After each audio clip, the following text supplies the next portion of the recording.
Hi everyone, I'm going to be showing you literacy footprints and Epic today. I made two fake accounts and class rosters so that I can show you around. So this is literacy footprints and we're on the dashboard right now. So this is what you would see when you log in. They have a bookshelf, an assessment kit. You can put students into groups. This would be our class roster. You can assign which books you want them to read. And then there's also a section for data. So that's your dashboard. Okay, here's your bookshelf.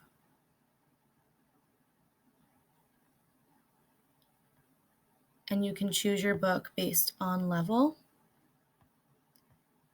Some of the books have videos included or this would mean running record.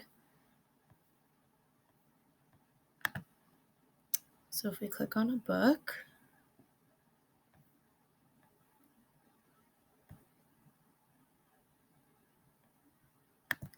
so the students can scroll through the book and read it to themselves. Some of them will read it to you. And then on the side over here, there's a book introduction, a word study, guided writing. These are all videos. That's how you know it's a video. There's also a lesson plan portion for the teacher. So this would be lesson 1, level F. They have this for all of the books as a teacher resource. So guided writing and reading. Okay, let's go back. They also have downloadable resources. So they have sight word activities, alphabet letters, sound box, lesson plans, high frequency words, games for them to play like tic-tac-toe. So I can click on all of those and it brings me to a new tab. And then this is printable. You can have students play together. Here's the sight word activity. So there's some sight word suggestions.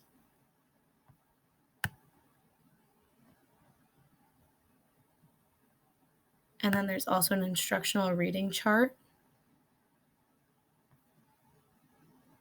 for the teacher to keep track of the student's level throughout the year. So the students' names would go here, the beginning of the year, like their baseline test, and then how they progress throughout the year. Here's an example. Okay, let's go back. There's an assessment kit.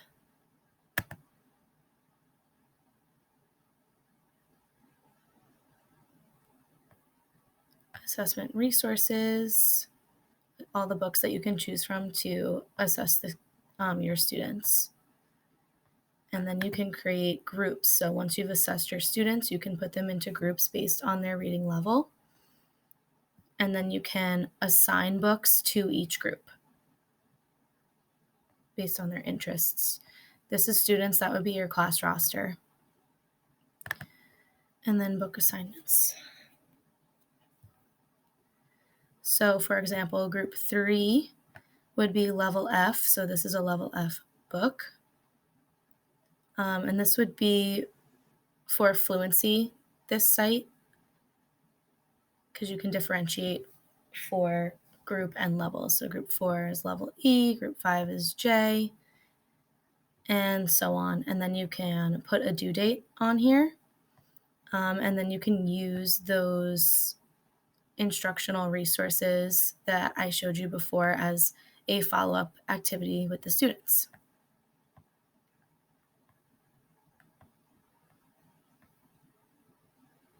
All right, so let's go to Epic now. Okay, so this is the homepage or dashboard for Epic. I created a fake classroom again. This is the class code that you would give your students to log in, and this site is completely free.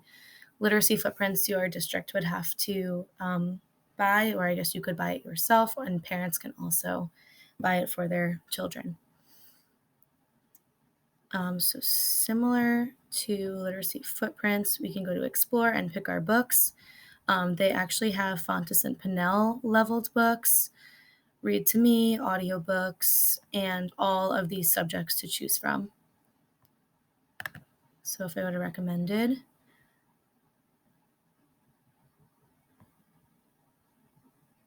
I chose first grade for my class just as an example. And then you can click on a book. You can assign it to your students, to individual students, or to the whole class. So let's click on this.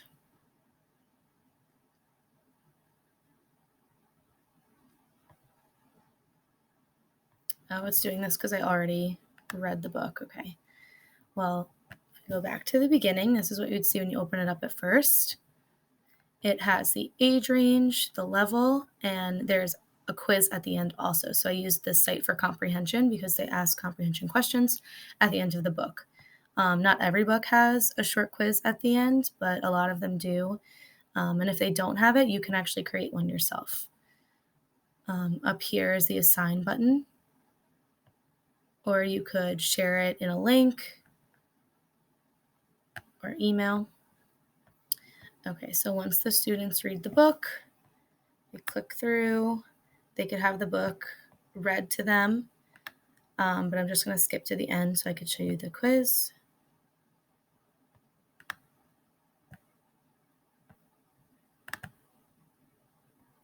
Okay, so at the end it says take quiz, and when you assign the book, it will ask you if you want the students to take the quiz or not, and if you click yes, the students can't finish the book until they've taken the quiz.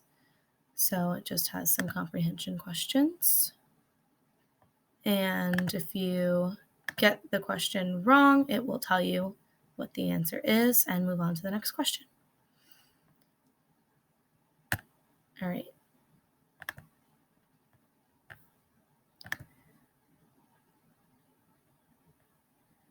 So let's go to my students and I can show you what it will look like.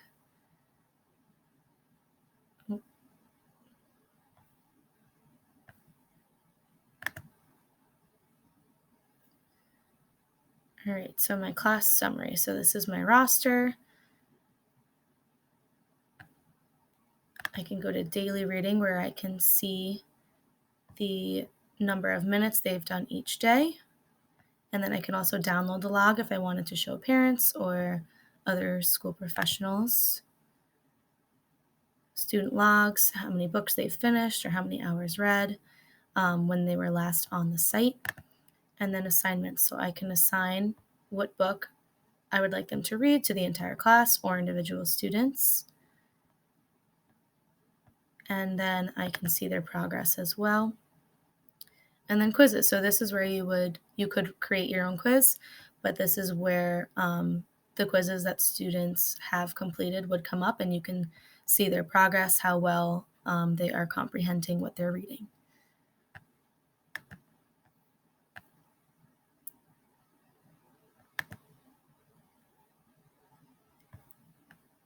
Okay, in my library, I favorited that book, and I just wanted to show you that some of the books are actually read by students. So it's a student's voice, which I thought was kind of cool and different so that the students can hear someone that sounds like them. So let's see if I can play. I don't know why angel food cake is so fluffy. Is it because cake makers put balloons in it? Me and Slippy napkins won a carousel that was made out of fudge. It was spinning so fast, the fur on my face got stretched out all the way to the moon of Plabula. So I thought that was pretty cute. Not all the books are like that, but that one is. All right, that's all. Thank you.